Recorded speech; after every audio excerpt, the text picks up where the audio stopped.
At this point, we have 9 years of hard scientific evidence that disproves the government theory about what happened on September 11th, and yet people continue to be either oblivious to the fact that this information exists or completely resistant to looking at this information.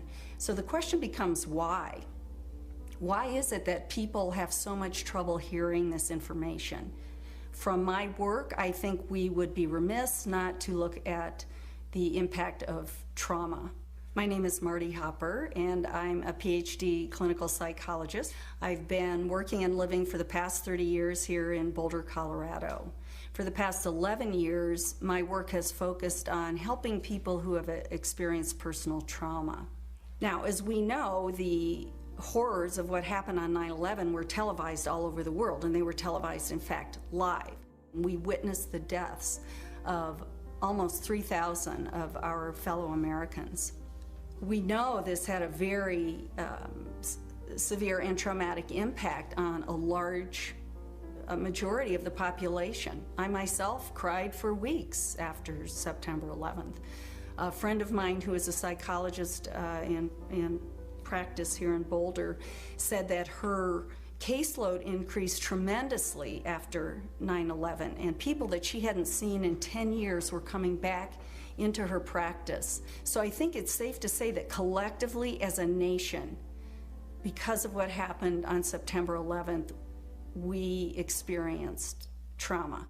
I'm Fran Schur, and I have a master's degree from the University of Colorado. I've had a private practice as a psychotherapist and as a licensed professional counselor for about 20 years. Why do people resist this information, the information that shows that the official story about 9/11 cannot be true? What I've learned is that as humans, each of us have a worldview, and that worldview is usually formed in great part by the culture we grow up in. When we hear information that contradicts our worldview, social psychologists call the resulting insecurity cognitive dissonance. For example, with 9/11, we have one cognition, which is what the official story of 9/11, what our government told us, what our media repeated to us over and over, that 19 Muslims attacked us. On the other hand, we have what scientists, researchers, architects, engineers are now beginning to tell us, which is that there is evidence that shows that the official story cannot be true. So now we've lost our sense of security. We are starting to feel vulnerable. Now we're confused. 9/11 truth challenges some of our most fundamental beliefs about our government and about our country. When your beliefs are challenged or when two beliefs are inconsistent, cognitive dissonance is created. 9/11 truth challenges the beliefs that our country protects us and keeps us safe and that America is the good guy. My name is Bob Hopper, and I have a PhD in clinical psychology from the University of Cincinnati. For the past 29 years, I've been a licensed PhD clinical psychologist in Boulder, Colorado. When your beliefs are challenged, fear and anxiety are created. In response to that, our psychological defenses kick in, and they protect us from these emotions. Denial, which is probably the most primitive psychological defense, is the one most likely to kick in when our beliefs are challenged. I'm Danielle Duperret, PhD, originally from Switzerland, where I studied psychology and psychoanalysis. For the past 15 years, I've been empowering people who have experienced significant trauma. America is a powerful nation. It has never been attacked. We were confident, we felt secure, and all of a sudden that security collapsed. People started to be fearful. With all those rumors, those news, people didn't know what to think about. And it's a very, very uncomfortable state to be in. And eventually our mind shuts off. Just like when a computer is overloaded, our minds get overloaded. We can't handle it anymore and we shut down. It's easier to deny it and move on with our lives.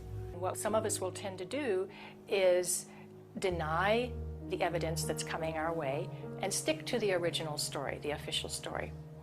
and to try to regain our equilibrium in that way. Another thing we can do is decide to look at the conflicting evidence and be sincere and be open-minded and look at both sides of the issue and then make up our own mind about what reality is. I'm Dorothy Lorig. I have a master's degree in counseling psychology from the University of Colorado, and I've been practicing reevaluation counseling for over 16 years. If we can think of our worldview as being sort of our mental and emotional home, I think all of us will do just about anything to defend our homes, to defend our families. And so I see that with people, and I saw that with myself when my brother tried to talk with me about it, of don't mess with me, don't mess with my home, don't mess with my comfort with how things are. And about a week later, I read a lengthy article by Professor Griffin about why he believes the official account of 9/11 cannot be true. And it was a very well-researched article. I was in my office at the time. I sat there and I felt my stomach churning. I thought maybe I was going to be sick. And I leaped out of my chair and ran out the door and took a long walk around the block, around several blocks, and just broke down. I understand now that what was happening was my worldview about my government being in some way my protector, almost like a parent, had been dashed, and it was like being cast out into the wilderness, I think is the closest way to describe that feeling. And I sobbed, felt like the ground had completely disappeared beneath my feet. And I knew at some point during the walk that I knew that I was going to have to become active in educating other people about this, that for me to retain any sense of integrity, I was going to have to take some action. I couldn't just let something like this go. Many people respond to these truths in a very deep way. Some have a visceral reaction like they've been punched in the stomach. To begin to accept the possibility that the government was involved is like opening Pandora's box. If you open the lid and peek in a little bit, it's going to challenge some of your fundamental beliefs about the world. Well, here are a few of those spontaneous initial reactions to hearing the contradictory evidence about 9/11. I don't want to know the truth, or I'd become too negative and psychologically go downhill. I'm not sure I want to know. If this is true, then up would be down and down would be up. My life would never be the same. Fran, I refuse to believe that many Americans could be that treasonous. Someone would have talked, but these are beliefs. They are not scientific facts, but these beliefs do keep us from looking at the empirical evidence. I'm David Ray Griffin. I taught philosophy of religion and theology at the Claremont School of Theology and Claremont Graduate University. I published about 35 books in my field, but then starting in 2004, I started publishing about 9/11, and since that time I have published 10 books about 9/11. You have empirical people who will simply say, look at the evidence, and if it's convincing, I will change my mind. Other people are paradigmatic people. They have a paradigm. They say, this is the way the world works, and I'm convinced this is the right way the world works. 9/11 doesn't fit into that paradigm. So I don't need to look at the evidence. It's paradigmatic. And then there's a third type of person that we often call wishful thinkers. I call it wishful and fearful thinking. So they simply will not believe something that they fear to be the truth. And I found that maybe to be the most powerful factor of people rejecting 9/11 truth and not even entertaining the evidence.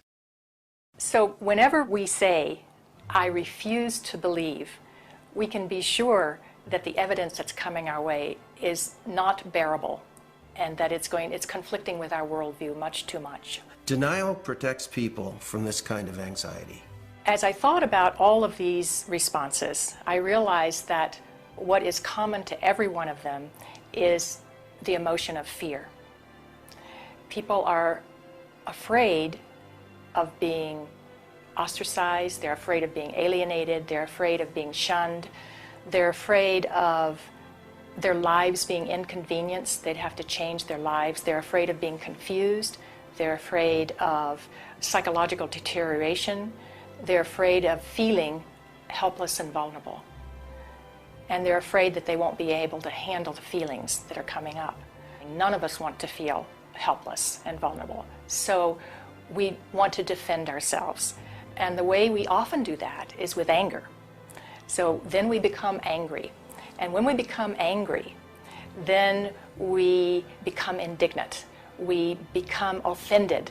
We want to ridicule the messenger. We want to pathologize the messenger. And we want to censor the messenger. So how can we overcome this resistance and denial? The first thing is to meet people where they're at. One thing is that we need to raise people's awareness about this through what I would call gentle dialogue and gentle questioning. My name is John Freedom. I'm a counselor in private practice here in Tucson, Arizona, which I've been for the past 20 years. I hold a master's level certification in NLP, which is neuro-linguistic programming. So it doesn't work to challenge people's belief or immediately tell them, I know the truth about 9/11, but a good way is to ask questions, ask open-ended questions, and lead them into a dialogue and discussion about it. One of the ways to deal with the trauma is to find the answers. That's why I think it is of such importance to have a comprehensive investigation. I believe that to be the kind of country that we think we are, we have to face some of the things that are not as we think they are. I'm Robert Griffin. I am a licensed psychologist practicing in Pennsylvania for 25 years. I am a member of Psychologists for Social Responsibility, and I am past president of the Northeastern Pennsylvania Psychological Association. Thinking that we're above such things, that it could happen in other countries, but it couldn't happen here, that's a lack of humility, and that's excessive pride. And so not being able to see our dark side or our weaknesses is the most dangerous thing.